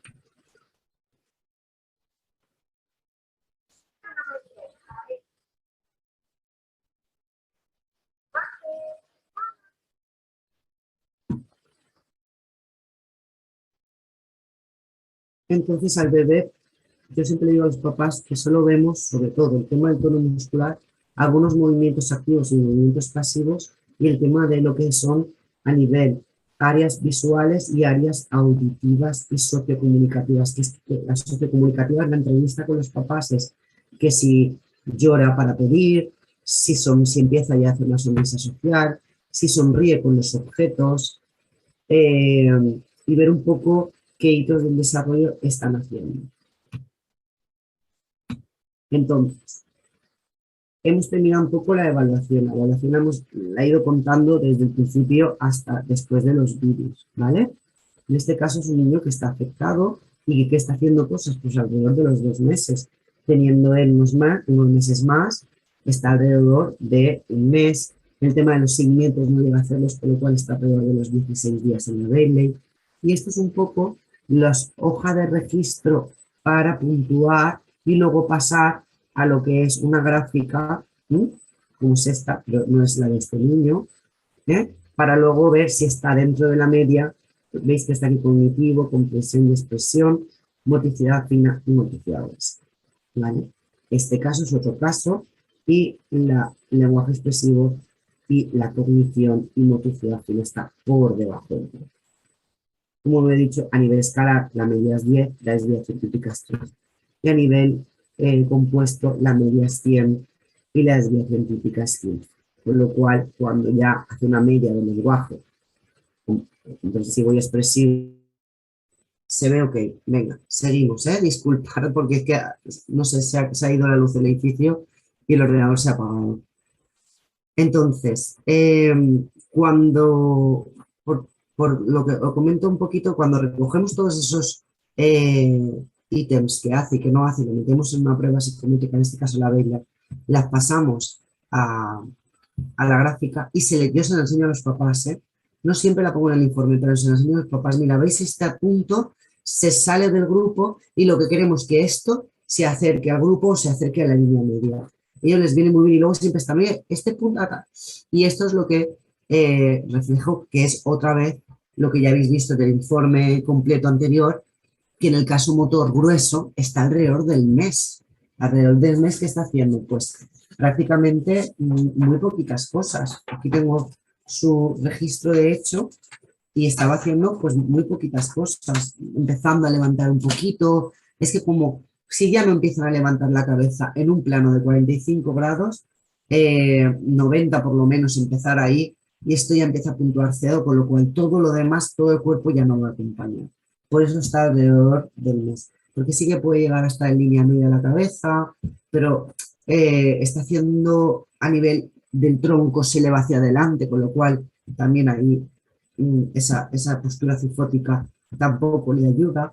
Entonces, bueno, y a nivel comprensivo, que por el receptivo 2 meses 10, es que es verdad que a nivel auditivo, o sea, a nivel de lo que él expresa y lo que él responde a actividades del adulto, por ejemplo, cuando tú vas, se responde muy bien a nivel social, se ríe con la madre, incluso balbucea, entonces por eso puntúa esta puntuación.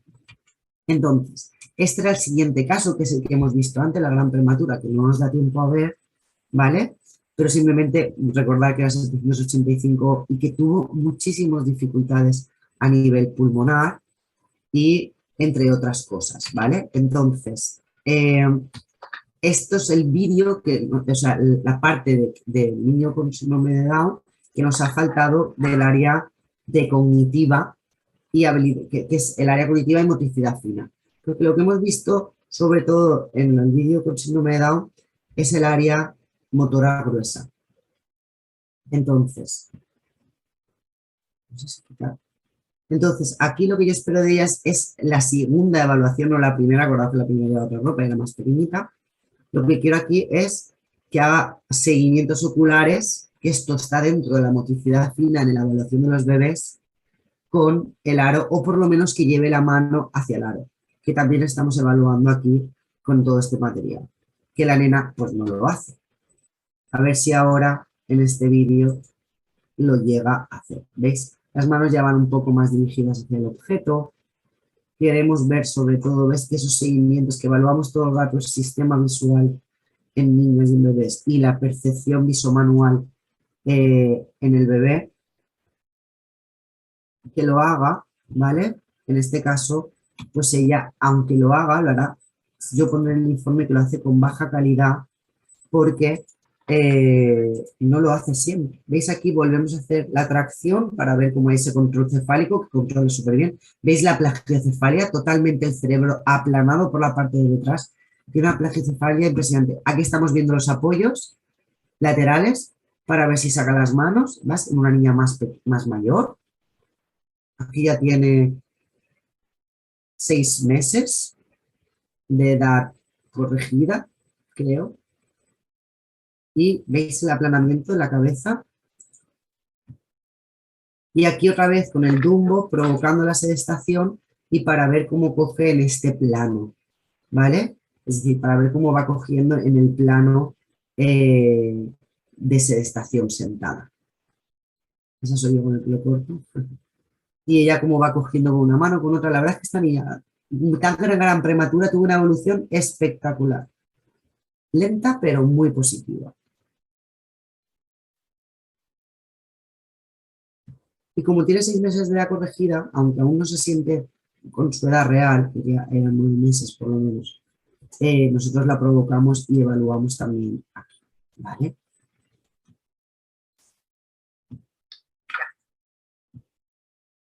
Y luego aquí lo que vemos es si tiene esa fuerza, ¿ves? Aquí ponemos un acero para si empieza a levantar, aunque sea 45 grados, que ya sabéis que va de mayor a menor 45 y luego 90, y seguimientos visuales boca abajo en prono. Aún le sigue faltando fuerza, con lo cual ella sigue bajando la cabeza. Entonces, ¿cómo le podemos ayudar, como os he dicho antes? Poniéndole una toalla por debajo de las axilas o el cojín de lactancia, y así le ayudamos siempre las manos por delante de la cabeza acordados, le ayudamos a que no esté tan pegada al suelo y no se agobia, ¿vale? Entonces, estos eran los vídeos, así que os quería presentar de los peques y para que vosotros también podáis evaluar. Entonces, el plan de intervención, ¿cuál sería? Todo lo que hemos visto que no hace, provocarlo y meter muchísimo a los papás.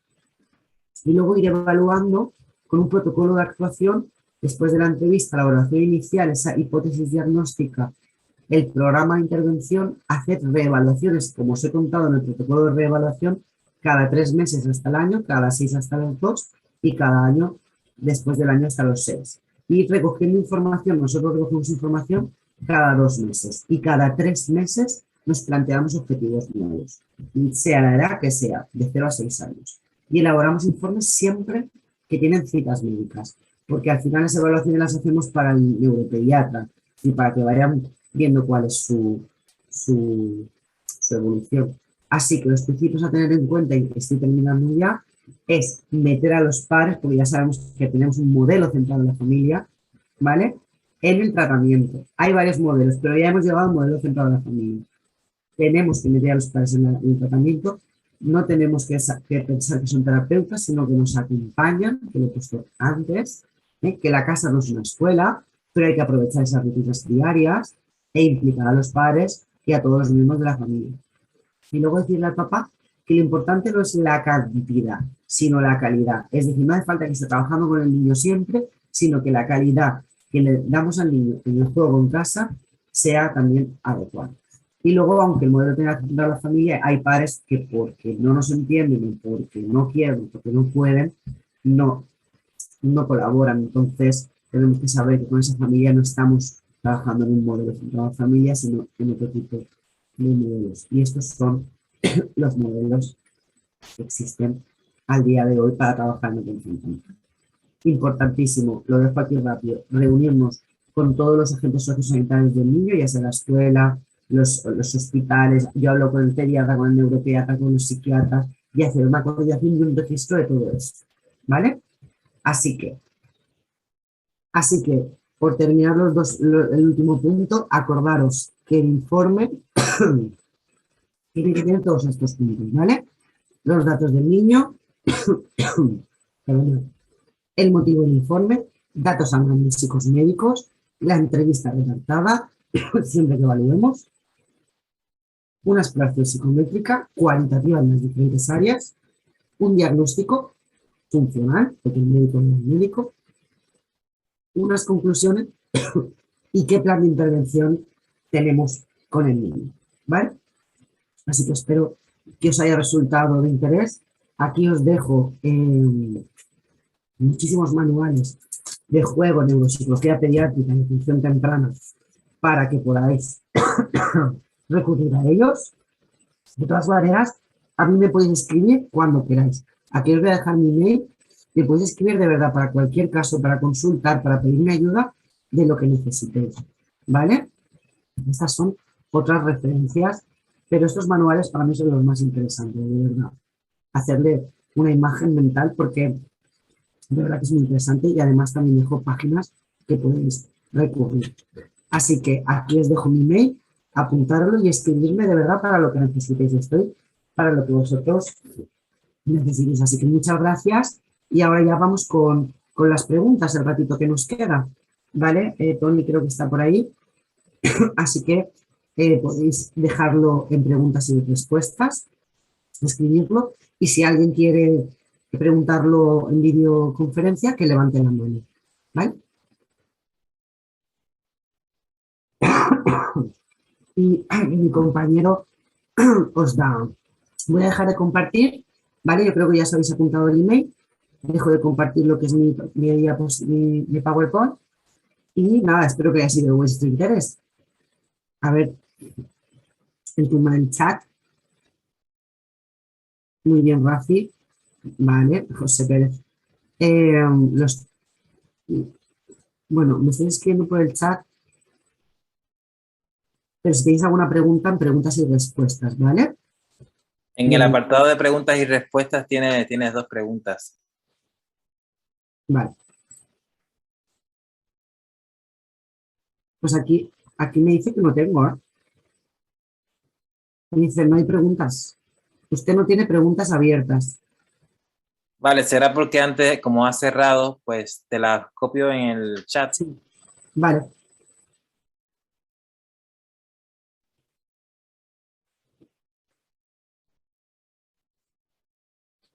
A ver. Vale, José Ortiz, me alegro que haya sido enriquecedor para ti. A ver, ¿a qué edad ya mantienen 2 objetos en las manos e intentan tomar el tercero? Pues depende del niño, pero hay ventanas críticas, ¿vale? ¿Cuándo empiezan a mantener 2 objetos en la mano? alrededor de los 4 meses ya pueden estar manteniendo 4 o 6 meses los objetos en la mano.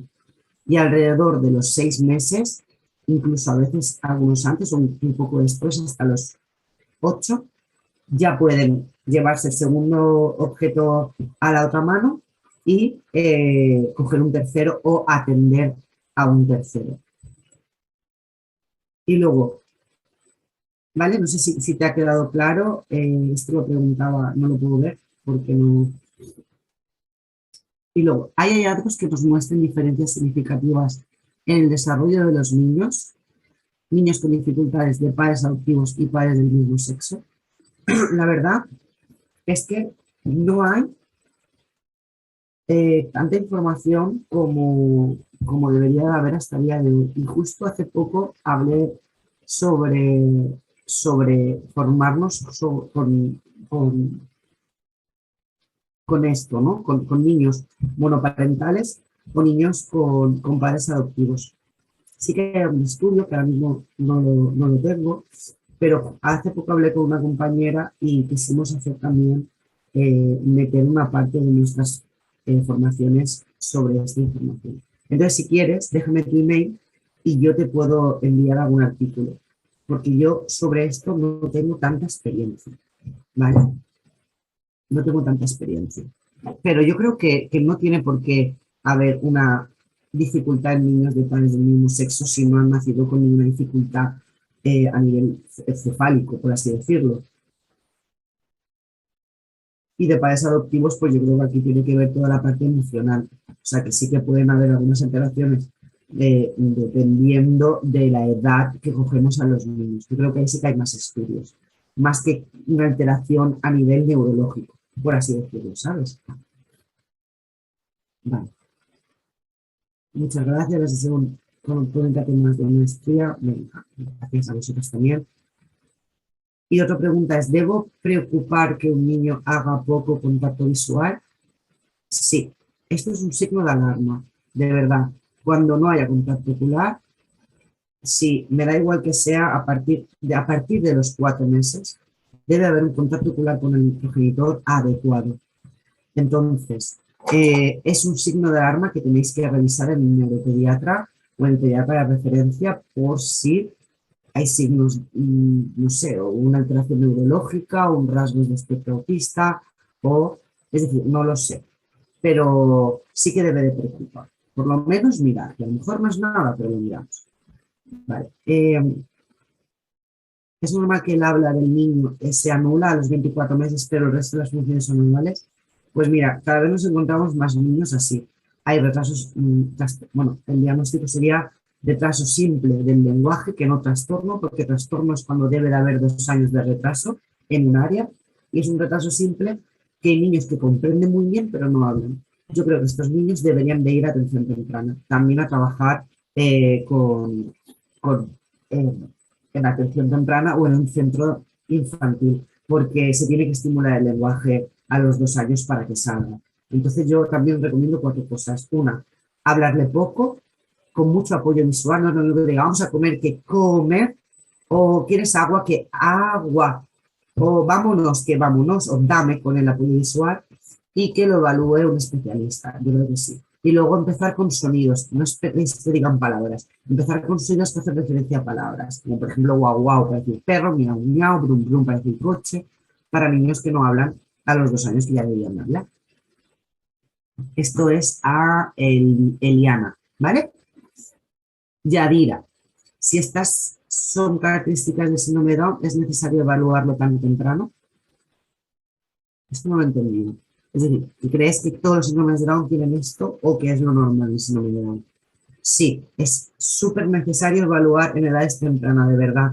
Hay que evaluar cuanto antes. Cuando se vea el síndrome de alarma, evaluar. No os esperéis más tarde. Al síndrome de Down, en todos los casos que tenemos con síndrome de Down, siempre entra a tratamiento. Perdonad,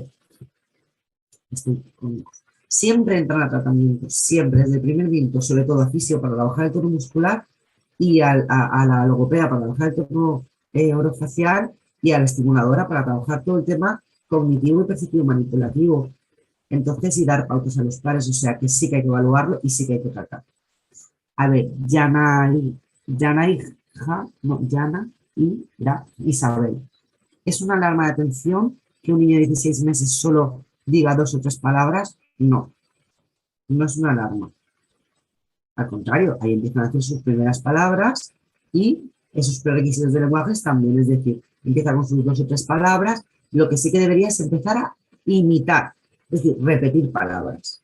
Si hay muy poca imitación y si en las 2 o 3 palabras en 16 meses se mantiene en el tiempo, entonces sí que puede llegar a ser un signo de alarma. Pero que un niño con 16 meses solo diga 2 o 3, bueno, es un signo de alarma, pero es que el lenguaje tiene una ventana crítica muy amplia, desde los 10 meses, perdón, desde los 12 meses hasta los 2 años y medio, tenemos ahí una ventana para poder iniciar a hablar. Entonces, no es un signo de alarma grave, pero si se mantiene mucho en el tiempo, yo sí que lo haría de evaluación. Elizabeth, ¿conoces documentos o bibliografías sobre el desarrollo de la visión en los primeros meses de vida? Sí, sí que tengo. De hecho, soy tutora en prácticas también de máster de ISEP, de atención temprana, que os lo recomiendo, que vamos a sacar ahora la edición de Valencia, y yo voy a estar en esta edición de Valencia. También doy algunas clases en la de Barcelona, pero en la de Valencia va a ser muy complejo. Y también los demás, ¿eh? Y el de neuropsicología también os lo recomiendo, que es súper chulo. No tanto neuropsicología clínica, no se ve tanto infantil, pero sí que hay una parte infantil. Entonces, y varias alumnas han hecho su tesis, su TFM, perdón, del desarrollo de la visión. O sea que tengo muchas cosas, por si quieres que te las envíe, Elizabeth, ¿vale? Sara, yo trabajo con niños TEA y me he encontrado con unos con hipotonía generalizada. Actualmente tengo uno poco peso, poca estatura, movimiento motor débil y pobre. Control cefálico muy poco tiempo. Lo tienen medicado. Yo considero es mucho, sin embargo, la neuróloga mantiene que está bien. La medicación normalmente aquí en España la dan a partir de los 5 o 6 años, a no ser que sea muy grave el caso. Entonces, dice que sin embargo yo no lo considero bien, es común que esto ocurra. Supongo que hablas de la medicación, Sara. Aquí en España, a partir de los 6 años empiezan a medicar. Si tienen que medicar, empiezan a medicar a partir de esa edad. Y se lo piensan mucho. Pero bueno, un niño con esas características debería de ir a fisio para trabajar el tema de control del cuerpo, control postural y equilibrio. Seguramente puede ganar puntillas, con lo cual tendrá los gemelos cargados y también debería de ir a la gratuita de estimulación o un profesional de psicología, psicopedagoga o experta en el trabajo y si puede ser a logopedia. Vale. Elizabeth por el chat dice, ¿conoces documentación o bibliografía? Ah, bueno, este ya me lo has preguntado. Bueno, de nada, a las personas que me dan las gracias. Bueno, gracias, de nada. Y luego, mira, Sara, no, Sara ya la de respondido el DTA. Es que como me estáis escribiendo por los dos lados, voy aquí como si. Entonces, yo creo que no hay ninguna pregunta más, de hecho, en 4 minutos y vamos a cerrar. De verdad, evaluar siempre, aunque sean muy pequeños, es súper importante que la evaluación se dé en niños muy pequeños. No nos esperemos porque pensemos que no pueden ser signos de alarma, ¿eh? Es muy importante evaluar desde el primer minuto y tratar desde el primer minuto. ¿Mm? Así que me apunto el email, pero ya tenéis el mío, escribirme de verdad para lo que necesitéis, de Andrea, ¿vale? Para que enviarle los documentos. Y Elizabeth, si tú quieres, pues me puedes dejar el tuyo o escribirme vosotras al email y pedirme lo que necesitáis. Y yo, si no tengo yo, se lo puedo pedir a mi compañero. Bueno, pues nada, he ido súper rápido para llegar a tiempo, que tenemos que... A ver. Sí. Yo creo que ya no tengo más preguntas, ¿no? A ver. Ah, bueno, espera, sí. Mira, tienen 12 años Sara y siempre busca apoyarse en todo. No tiene habla ni balbuceo, no lanza besos y dice, está bien en la parte neurológica. Es verdad que encontramos a niños con una alteración importantísima del del desarrollo, o incluso con rasgos TEA, que todo lo neurológico sale bien. Es decir, pruebas de cariotipo, CGH, pruebas de electroencefalograma, resonancia. Es decir, que a nivel neurológico al día de hoy no están las técnicas suficientes para justificar que el retraso venga de una deleción a nivel cromosómico o de una alteración en un electroencefalograma o una resonancia. Entonces, esto es muy frustrante para los papás, no tanto para los profesionales, que los profesionales vemos una alteración y tratamos una alteración, pero para los papás dicen de dónde viene.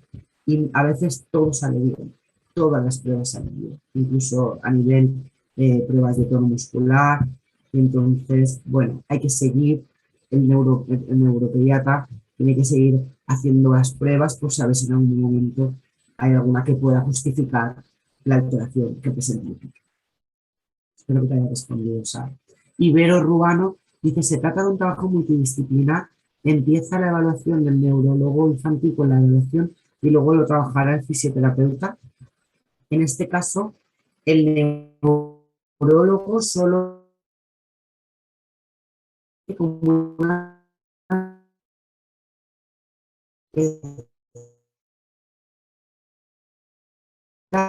médica, ¿vale? El neuropediatra o el neurólogo infantil, pero es que vosotros evaluáis mejor, no es que el neuropediatra, ¿vale? Sino que el neuropediatra lo que hace es pedir técnicas de neuroimagen y dar diagnóstico. Y luego nosotros lo que hacemos es evaluar con pruebas psicométricas que no evalúa el neuropediatra en su mayoría el neurólogo y tratar. O sea que lo ideal sería que sí que fuera el pediatra, que su pediatra que derivara al especialista neuropediatra y el propio pediatra que derivara también a la atención temprana para que si hay listas de espera en uno o en otro, pues que entre lo antes posible. ¿Vale? Vero, Ruano, o sea que ese sería el procedimiento. Y luego aquí me dicen en el chat, Eliana, ¿es normal que él habla? Ya me lo has preguntado, ¿vale? Esto ya lo hemos visto. A ver, yo creo que lo estoy leyendo todo, es que como...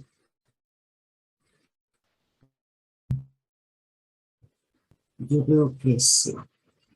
Si tú estás por ahí, quieres mirarlo, yo creo que ya no hay ninguna pregunta más. De nada, Vero. Así que ese sería el procedimiento para enviar al niño a un centro de especialidad. Pediatra, el pediatra que derive directamente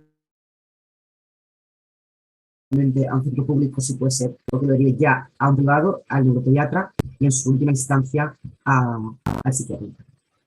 Bueno, pues muchas gracias y espero que haya sido de vuestro interés. Estamos en contacto vía email. Creo que van a cortar ya. Es muy justito las 9. ¿Quieres estar al día de todo lo que ocurre en ISEP? Síguenos en las redes sociales y no te pierdas nada. Actualidad, entrevistas con expertos, masterclasses, sesiones clínicas, vida estudiantil, eventos y mucho más. Podrás encontrarnos en Facebook, Twitter, LinkedIn, Instagram y YouTube. Además, ahora podrás convertirte en el protagonista de nuestros perfiles sociales. ¿Cómo? Muy sencillo. Cuéntanos cómo está siendo tu experiencia en ISEP, muéstranos cómo es tu día a día o comparte las fotos de tus mejores momentos.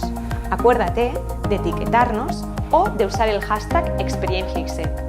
Así podremos compartir el contenido con el resto. Recuerda, juntos hacemos ISEP.